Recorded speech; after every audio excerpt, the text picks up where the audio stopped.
PV അൻവറാണോ കുഴപ്പക്കാരൻ, അതോ അൻവർ പറയുന്നത് പോലെ അജിത് കുമാറും P ശശിയുമാണോ കുഴപ്പക്കാരൻ, അതോ പിണറായി വിജയനാണോ കുഴപ്പക്കാരൻ? ഈ തർക്കമാണ് കേരളത്തിൽ ഇപ്പോൾ നടന്നുകൊണ്ടിരിക്കുന്നത്. എന്നാൽ ഇതിനേക്കാൾ വലിയ തർക്കം അങ്ങ് ഇസ്രയേലും ഹിസ്ബുള്ളയും തമ്മിൽ നടക്കുകയാണ്. ലോക ശ്രദ്ധ മുഴുവൻ അവിടെയാണ്. ഒരു വേള കേരളത്തിൽ മുഴുവൻ ഹമാസ് അനുകൂല പ്രകടനം നടത്താൻ മത്സരിച്ചിരുന്ന CPM-ഉം മുസ്ലിം സംഘടനകളും അല്ലെങ്കിൽ കോൺഗ്രസും ഇപ്പോൾ അവരൊന്നും യുദ്ധത്തെക്കുറിച്ച് പറയുന്നേയില്ല. അവർക്ക് വെറും അൻവറും പിണറായി വിജയനും മാത്രമാണ് പ്രശ്നം. കഴിഞ്ഞ ദിവസമാണ് ഹിസ്ബുല്ലയുടെ തലവൻ ഹസൻ നസ്രള്ളയെ ഇസ്രായേൽ വധിച്ചത്. വധിക്കുക എന്ന് പറഞ്ഞാൽ ഏറ്റവും വലിയ ഒളിത്താവളങ്ങളിൽ, കെട്ടിടങ്ങളുടെ അടിയിൽ ഒളിച്ചിരിക്കുന്ന ആളുകളെ വലിയ ബങ്കർ ബസ്റ്റർ ബോംബുകൾ ഉപയോഗിച്ചുകൊണ്ട് വളരെ കൃത്യമായി ലക്ഷ്യം നിശ്ചയിച്ചുകൊണ്ട് തകർക്കുകയാണ് ഇസ്രായേൽ ചെയ്യുന്നത്. ഇപ്പോഴത്തെ യുദ്ധം ഇസ്രായേലും ഹമാസും തമ്മിൽ മാത്രമല്ല, ഇതിന് പിറകിൽ ഒരു ഭാഗത്ത് ഇസ്രായേലും മറുഭാഗത്ത് ഇറാനുമാണ്. ഇറാൻ പിന്തുണയ്ക്കുന്നത് ഗാസയിൽ ഹമാസിനെയാണ്. ഏറ്റവും വലിയ തീവ്രവാദി സംഘടനയായ ഹമാസിനെയാണ് ഇറാൻ ഗാസയിൽ പിന്തുണയ്ക്കുന്നതെങ്കിൽ യുദ്ധത്തിൻ്റെ തലം ഇപ്പോൾ ഇസ്രായേലും ഹിസ്ബുല്ലയും തമ്മിലാണെങ്കിലും യഥാർത്ഥത്തിൽ ശക്തി പരീക്ഷണം നടക്കുന്നത് ഇറാനും ഇസ്രായേലും തമ്മിലാണ്. കാരണം ഗാസയിൽ ഹമാസിനെ പിന്തുണയ്ക്കുന്നത് ഇറാനാണ്. ഇസ്രായേലിനെതിരെ ഗാസയിൽ ഇറാൻ ഹമാസിൻ്റെ വേഷത്തിലാണ് വരുന്നത്. ലെബനനിൽ അത് ഹിസ്ബുല്ലയുടെ വേഷത്തിലാണ് വരുന്നത്. അതേസമയത്ത് യമനിൽ ഹൂതികളുടെ വേഷത്തിലാണ് വരുന്നത്. ഇങ്ങനെ 3 ശക്തികളുമായിട്ടാണ് ഇസ്രായേൽ പോരാടുന്നത്. ഒരുപക്ഷെ കേരളത്തിൽ ഇസ്രായേലിൻ്റെ കടന്നുകയറ്റത്തിനെതിരെ പലസ്തീന് വേണ്ടി പോരാടിയ, അല്ലെങ്കിൽ പലസ്തീന് വേണ്ടി സമരം ചെയ്ത, പലസ്തീന് വേണ്ടി പ്രകടനം നടത്തിയ, പലസ്തീന് വേണ്ടി സമ്മേളനം നടത്തിയ കേരളത്തിലെ മലയാളികളായിട്ടുള്ള കമ്മ്യൂണിസ്റ്റുകാരും അതേപോലെ തന്നെ മുസ്ലിം മൗലികവാദികളും എന്തുകൊണ്ട് ഒക്ടോബർ 7-ന് നിരപരാധികളെ ഇസ്രായേലിൽ കടന്നുകയറി ഹമാസ് അതിൻ്റെ കാരണം എന്താണ് എന്ന് ഇതുവരെ പറഞ്ഞിട്ടില്ല. അവരതിനെ ന്യായീകരിക്കുകയായിരുന്നു ചെയ്തിരുന്നത്. 250ഓളം പേരെയാണ് അന്ന് തട്ടിക്കൊണ്ടുപോയത്. ഏതാണ്ട് 150 പേരെ പലരെയും ജീവനോടെ തന്നെ ഇസ്രായേൽ ഇപ്പോൾ തിരിച്ചു കൊണ്ടുവന്നിരിക്കുന്നു. ഇപ്പോഴും 100ഓളം പേർ ഹമാസിൻ്റെ കസ്റ്റഡിയിൽ ഇസ്രായേലിൽ കഴിയുകയാണ്, അല്ലെങ്കിൽ ഗാസയിൽ കഴിയുകയാണ്. എനിക്ക് തോന്നുന്നു ഇസ്രായേൽ ഒരു കാര്യം മാത്രമേ പറയുന്നുള്ളൂ: നിങ്ങൾ തടവുകാരാക്കിയ ഞങ്ങളുടെ സഹോദരന്മാരെ തിരിച്ചു തരൂ. പക്ഷേ ഇതിന് ഒരു തീവ്രവാദി സംഘടനയും മറുപടി പറയുന്നില്ല.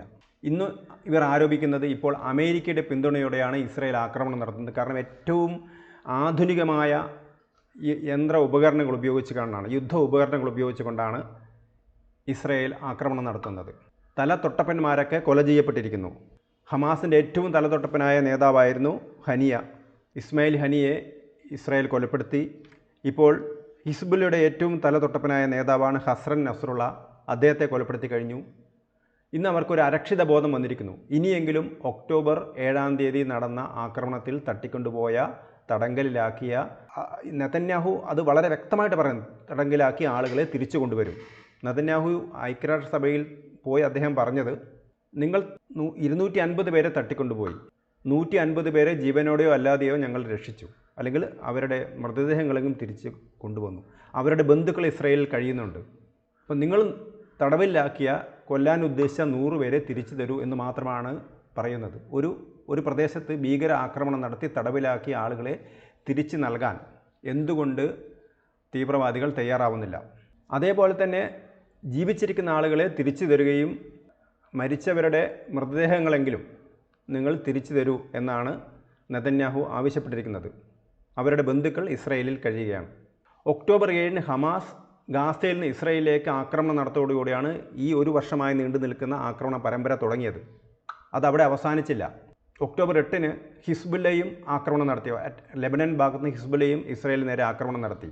ഏതാണ്ട് 8000ഓളം റോക്കറ്റുകളാണ് ഇസ്രായേലിലെ പട്ടണങ്ങളിലേക്ക് വിക്ഷേപിച്ചത്. അവരുടെ ജനങ്ങളെ, കെട്ടിടങ്ങളെ, കുട്ടികളെ, സാധാരണക്കാരെയൊക്കെ ലക്ഷ്യമാക്കി 8000-ലധികം റോക്കറ്റുകളാണ് ഹിസ്ബുല്ല വിക്ഷേപിച്ചതെന്ന്, ലെബനനിൽ നിന്ന് ഹിസ്ബുല്ല വിക്ഷേപിച്ചതെന്ന് ഇസ്രായേൽ പറയുന്നുണ്ട്.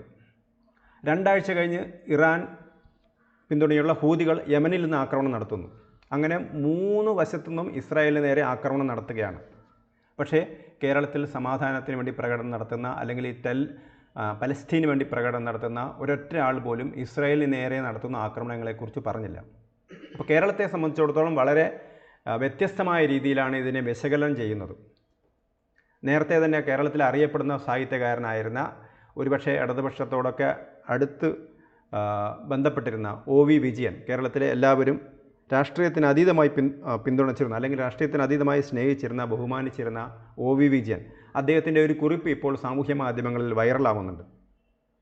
അദ്ദേഹം പറയുന്നുണ്ട്, അറബി ലോകത്തിൻ്റെ മതതീവ്രതയുടെ മഹാവലയത്തിന് നടുവിൽ വിഷമാതക ചൂളയുടെ 2ാം പതിപ്പിനെ ഏതു സമയവും നേരിടേണ്ടി വരുമെന്ന നിലയിൽ രാപ്പകൽ തയ്യാറെടുപ്പിൽ മുഴുകിയിരിക്കുന്ന ഇസ്രയേൽ എന്ന കൊച്ചു രാഷ്ട്രം. ജോർദാനും സൗദി അറേബ്യയും സിനായും എല്ലാം തന്നെ അറേബ്യയാണ്. ജർമ്മനിയോ സ്കാൻഡിനേവിയൻ രാജ്യങ്ങളോ ജൂതൻ്റെ ജന്മഭൂമിയല്ല. ജൂതന് ജന്മഭൂമി ജെറുസലം, ഇസ്രയേൽ മാത്രം.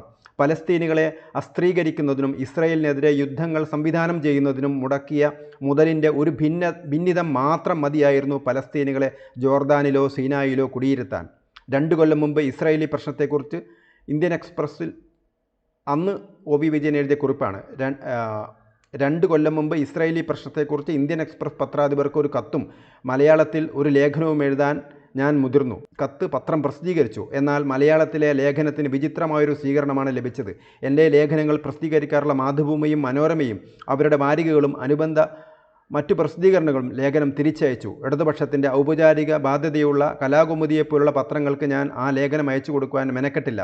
മാതൃഭൂമി വാരികയുടെ പത്രാധിപരായ നാരായണൻ്റെ ക്ഷമാപണ രൂപത്തിലുള്ള നിരാസനക്കുറിപ്പ് മറ്റുള്ളവയെ അപേക്ഷിച്ച് സത്യസന്ധമായിരുന്നു. ലേഖനം പ്രസിദ്ധപ്പെടുത്തിയാൽ മാതൃഭൂമിയുടെ പ്രസിദ്ധീകരണങ്ങളെ ഗൾഫ് നാടുകളിൽ പരക്കെ നിരോധിക്കാൻ സാധ്യതയുണ്ടെന്ന ന്യായമായ ഭയമായിരുന്നു നാരായണൻ്റേത്. ഫലം, മധ്യപൗരസ്ത്യ ദേശങ്ങളിലെ ഏറ്റവും സജീവമായൊരു പ്രശ്നത്തെ തുറന്നു ചർച്ച ചെയ്യാൻ കേരളത്തിലെ ഒരു പ്രസിദ്ധീകരണവും തയ്യാറായില്ല. അത്തരമൊരു ചർച്ചയുടെ പഠനാനുഭവം മലയാളിക്ക് നിഷേധ്യം. കടലിനക്കരെ വാണരുളുന്ന അറബി അവൻ്റെ പണത്തിൻ്റെ തെമ്പിലും അസഹിഷ്ണുതയിലും വർഗീയതയിലും ആണ് മലയാള പത്രത്തെ സ്വാധീനിച്ചു കൊണ്ടിരിക്കുന്നത്. ഇതാണ് OV വിജയൻ്റേതായി പ്രചരിക്കുന്ന ഒരു കുറിപ്പ്. അപ്പോൾ ഇത് തന്നെയാണ് ഇസ്രായേൽ പ്രശ്നത്തിലുള്ള യാഥാർത്ഥ്യവും. കാരണം യുദ്ധം അതിൻ്റെ ഏറ്റവും ഭയാനകമായ അവസ്ഥയിലേക്ക് പോയിക്കൊണ്ടിരിക്കുകയാണ്. യുദ്ധത്തിനെക്കുറിച്ച് ചോദിച്ചപ്പോൾ അമേരിക്കൻ പ്രസിഡന്റ് ജോ ബൈഡൻ പറഞ്ഞത് ഒരു വെടിനിർത്തലിൻ്റെ സമയമായെന്നാണ്.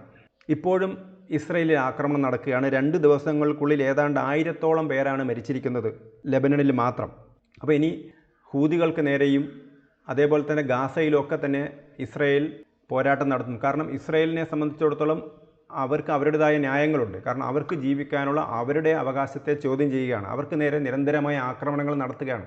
അവരുടെ പൗരന്മാരെ സംരക്ഷിക്കാൻ, അവരുടെ രാജ്യാതിർത്തികൾ സംരക്ഷിക്കാൻ, അവരുടെ നാടിനെ സംരക്ഷിക്കാൻ ആരും അവരെ സഹായിക്കാനില്ല. അവർക്ക് ഒറ്റയ്ക്ക് പോരാടാൻ പറ്റൂ. അപ്പോൾ ആ പോരാട്ടം അവർ നടത്തുകയാണ് എന്നുള്ളതാണ് അവർ പറയുന്നത്. അപ്പം ഈ ഒരു പ്രശ്നത്തിൽ നമ്മൾ കേരളത്തിലെ മാധ്യമങ്ങൾ ഇപ്പോഴും വ്യക്തമായൊരു വിശകലനം നടത്തുന്നില്ല എന്നുള്ളതാണ് ദൗർഭാഗ്യകരമായൊരു വിഷയം. ഇറാനെ പ്രീണിപ്പിക്കുന്നത് അവസാനിപ്പിക്കാനാണ് ലോക സമൂഹത്തോട് ബെഞ്ചമിൻ നെതന്യാഹു പറയുന്നത്. അദ്ദേഹം പറയുന്നു, ദീർഘനാളായിട്ട് എല്ലാവരും ഇറാനെ പ്രീണിപ്പിച്ചുകൊണ്ടിരിക്കുകയാണ്. അവിടെ നടക്കുന്ന ആഭ്യന്തര പ്രശ്നങ്ങളെക്കുറിച്ച് ആരും ഒന്നും മിണ്ടുന്നില്ല. അവർ പുറത്തേക്ക് നടക്കുന്ന ആക്രമണത്തെക്കുറിച്ച് ആരും ഒന്നും മിണ്ടുന്നില്ല. ഈ ഒരു പ്രീണനം അവസാനിപ്പിക്കേണ്ടിയിരിക്കുന്നു.